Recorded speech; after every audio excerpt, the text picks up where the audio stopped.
Leo, matagal nang binabaliwala ng mundo ang iyong brilliance.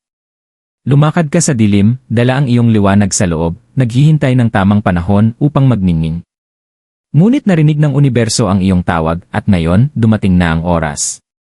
Ang iyong lakas, ang iyong enerhiya, ang iyong mismong pagkatao ay hindi na muling mababaliwala. Habang nagkakahanay ang mga bituin, ang iyong liwanag ay magiging mas maliwanag kaysa kailanman, nagpapaliwanag ng landas hindi lamang para sa iyong sarili, kundi pati na rin sa mga naghihintay sa iyong gabay. Maghanda ka, Leo, dumating na ang iyong oras, at wala nang makakapigil sa iyong pagningning. Leo, palagi mong alam na ipinanganak ka upang mag-stand out, pero sa ilang panahon, tila ang iyong liwanag ay naging malabo. Ang mundong nakapaligid sa iyo ay parang hindi pinapansin ang apoy na nagsisiga sa iyong loob, at nagsimula kang magtaka kung ang iyong brilliance ay talagang inilaan upang makita. Ngunit sa kailaliman ng iyong puso, palagi mong naramdaman na mayroong higit pa, isang bagay na naghihintay na sumabog. Ngayon, tinatawag ka ng universo upang muling bumangon. Tapos na ang oras ng pag-aalinlangan. Pinalakas ka, pinatalas, at mas determinado kaysa dati. Habang nakatayo ka sa gilid ng bagong kabanatang ito, malaman mo na ang enerhiya sa paligid mo ay nagbabago, at hindi na muli ang iyong liwanag ay mapapalampas. Ito na ang iyong oras, Leo. Ang mundo ay malapit nang makita ang lakas at kinang na dala mo sa lahat ng panahon. Panahon na para magningning ka sa isang paraang hindi mo pa kailanman naiisip. Ang nakatagong lakas sa loob. Matagal nang daladala, Leo, ang bigat ng mga pagdududa tungkol sa iyong halaga, sa iyong lugar sa mundo, at sa iyong kakayahang makamit ang lahat ng iyong pinapangarap.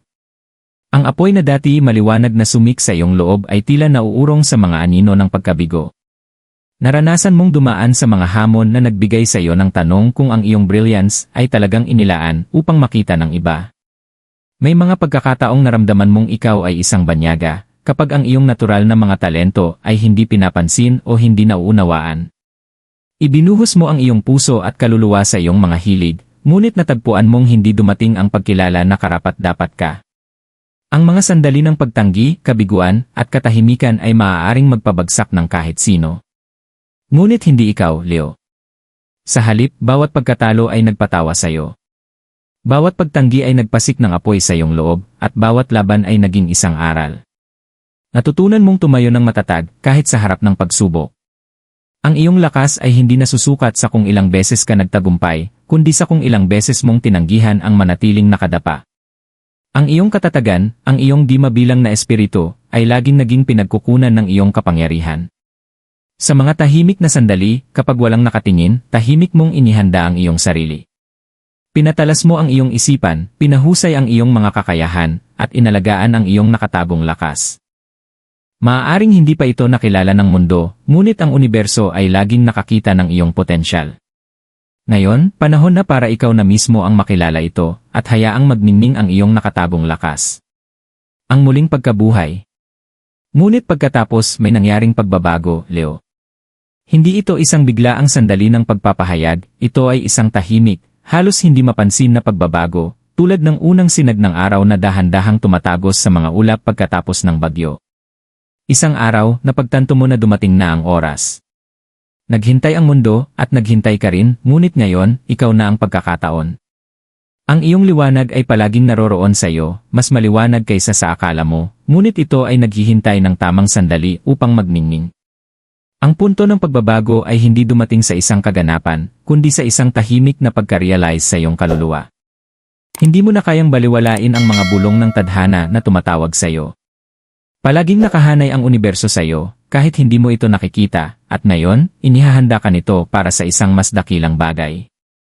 Nagsimula mong maramdaman ang pagbabago ng enerhiya, ang paghila patungo sa isang bagay na mas malaki kaysa sa iyong sarili. Habang lumalaki ang iyong kamalayan, ganun din ang iyong pakiramdam ng layunin. Napagtanto mo na ang mga pagsubok na hinarap mo ay hindi upang wasakin ka, sila ang naging pundasyon kung saan nakatayo ang iyong lakas. Bawat hamon ay isang aral na nakatago, tinutulungan kang makarating sa mismong sandaling ito. Ang pinto ay bumubukas, Leo, at ang tanging kailangan mong gawin ay tumapak dito. Ang iyong mga pagdududa sa sarili ay nagsimulang maglaho, pinalitan ng isang tahimik, hindi matitinag na paniniwala sa iyong sariling kapangyarihan. Hindi mo na kailangang humingi ng pag-apruba mula sa iba upang patunayan ang iyong halaga. Nasa iyo na ang lahat ng kailangan mo. Ang apoy na dati pinahina ng takot at hindi tiyak ay muling nagliyab, mas malakas at mas mabagsik kaysa kailanman. At sa bagong liwanag na ito, nakita mong humuhubog ang iyong layunin sa harap mo. Hindi ka na inilaan upang mabuhay sa anino. Ipinanganak kang manguna, magbigay inspirasyon, magningning. Inilaan kang tumayo ng matangkad, ipagmalaki ang iyong liwanag, dahil ngayon, ang mundo ay handa nang makita ka sa kung sino ka talaga. Ang landas ng pagbabago. Ngayon na si Leo ay nagising sa katotohanan ng kanilang kapangyarihan, ang landas na tatahakin ay maaaring hindi madali, ngunit ito ay malinaw. Ang universo ay hindi nangangako ng madaling daan, ang tanging pangako nito ay ang mga handang yakapin ang kanilang tunay na sarili ay palaging makakakita ng paraan upang magpatuloy. Leo, ito ang iyong paglalakbay, isang paglalakbay ng pagbabago. At kahit na ang daan ay maaaring magbago-bago, alam mong bawat hakbang ay nagdadala sa iyo patungo sa kadakilaan na matagal mo nang alam na nakalaan para sa iyo. Nagsisimula ito sa pagpapakawala ng mga takot at pagdududa na matagal nang humahadlang sa iyo. Maaaring sinubukan ng mundo na padilimin ang iyong liwanag, ngunit walang makakapagpatay ng apoy na ayaw mapula. Ngayon, nauunawaan mo na upang makapasok sa iyong tunay na kapangyarihan, kailangan mong unang bitawan ang bigat ng nakaraan. Ang mga sandali ng kabiguan, pagtanggi, at pakikibaka ay hindi iyong kasalanan, ngunit ikaw ang may hawak ng susi upang pakawalan ito. Ang unang hakbang ay isang pagpili, Leo, isang pagpili na maniwala sa iyong sarili. Kailangan mong itigil ang pagdududa sa iyong halaga at magsimulang yakapin ang iyong likas na kadakilaan. Magkakaroon ng mga sandali ng pag-aalinlangan, ngunit hindi na ito magdidikta sa iyo. Ang iyong liwanag ay mas malakas kaysa sa anumang insecurities o takot. Kaya, magsisimula kang kumilos, mga maliliit at sinadyang hakbang patungo sa buhay na matagal mong inasam. Marahil ito ay isang bagong ugali, isang bagong paraan ng pag-iisip, o simpleng pagkuha ng mga panganib na hindi mo na pinili noon. Ito ang mga maliliit na pagpili, Leo, na magsisimulang hubugin ang iyong tadhana. Ang mundo ay maaaring hindi magbago ng magdamag, ngunit ikaw ay magbabago. Ang iyong paglago ay magiging mabagal sa simula, tulad ng isang buto na sumisibol mula sa lupa, ngunit sa sandaling maramdaman mong ang init ng araw, ikaw ay lalago ng mas malakas, mas matangkad, at mas tiwala sa sarili. Sa panahon ng iyong pagbabago, Leo, makakaranas ka ng mga hamon. Magkakaroon ng mga pagkatalo, mga sandali kung kailan mararamdaman mong sinusubok ng mundo ang iyong tibay. Ngunit ngayon, hindi ka na natatakot sa kabiguan. Bawat hamon ay isang aral, bawat pagkatalo ay isang pagkakataon upang maging mas malakas. Sa bawat pagkatalo, ikaw ay babangon. Sa bawat hadlang, ikaw ay magiging mas determinado. At habang patuloy mong tinatahak ang bagong buhay, magsisimula kang mapansin ang mga pagbabago sa paligid mo. Ang mga tao ay magsisimulang tignan ka ng iba. Ramdam nila ang iyong enerhiya, ang iyong kumpiyansa, ang iyong hindi matitinag na paniniwala sa iyong sarili. Ang iyong presensya, na dati ay tinatabunan ng pagdududa, ngayon ay nagiging kaakit-akit. Atraktibo ka sa mga oportunidad, tao, at karanasan na naayon sa iyong bagong lakas. At alam mong ito ay simula pa lamang. Ang apoy sa iyong loob na minsang naging isang mahinang sigla ay ngayon isang naglalagablab na apoy na nagliliwanag ng daan para sa iyong hinaharap. Ang iyong pagbabago ay hindi lamang para sa iyo, Leo, ito ay para sa mundo sa paligid mo. Ang iyong liwanag ay higit na kailangan ngayon kaysa kailanman. Naging ikaw na ang tao na talagang inilaan kang maging, at ang mundo ay handa ng masaksihan ang iyong kapangyarihan. Pagkilala at epekto. Habang patuloy na tinatahak ni Leo ang landas ng pagbabago, nagsisimula ng magbago ang enerhiya sa paligid nila. Ang dating hindi pinapansin ngayon ay humihingi ng atensyon. Nagsisimula ng maramdaman ng mga tao ang malakas na puwersa na iyong pinakawalan mula sa iyong sarili. Hindi ka na nagtatago sa mga anino, Leo.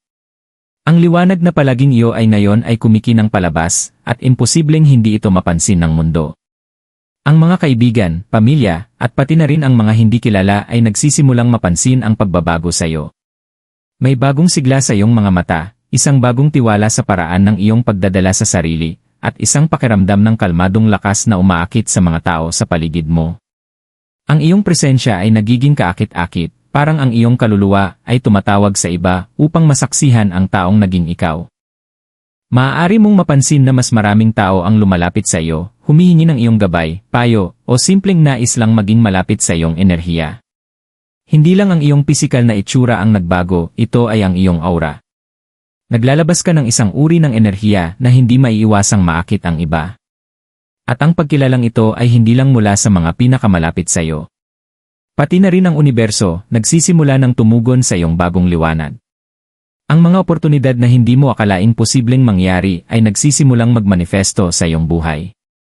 Maaring ito ay isang bagong alok ng trabaho, isang imbitasyon para makipagtulungan sa isang proyekto, o simpleng suporta mula sa mga taong nakakakita ng iyong halaga at nais ka pang tulungan na magtagumpay.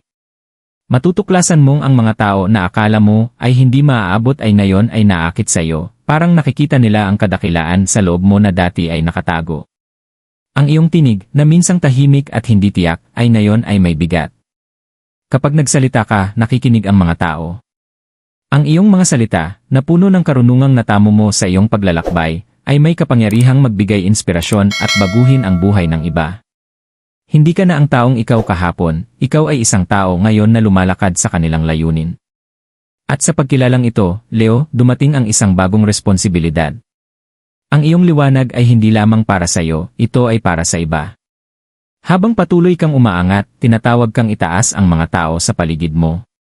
Magbibigay inspirasyon ka sa iba upang yakapin ang kanilang sariling liwanag, magbago, at tumahak patungo sa kadakilaang karapatan nila. Ang epekto na iyong ginagawa ay umaabot sa higit pa sa iyong sariling buhay, ikaw ay bahagi ng isang mas malawak na tela ng pagbabago. Leo, ito pa lamang ang simula. Ang iyong pagkilala ay unang hakbang pa lamang patungo sa isang hinaharap na puno ng walang katapusang posibilidad. Nagiging leader ka na talagang inilaan upang maging, at ang iyong liwanag ay patuloy na magliliwanag ng mas maliwanag sa bawat hakbang na iyong tatahakin. Ang bagong simula. Habang patuloy na tinatahak ni Leo ang kanyang bagong buhay, nagsisimula ng magbago ang pananaw sa mundo.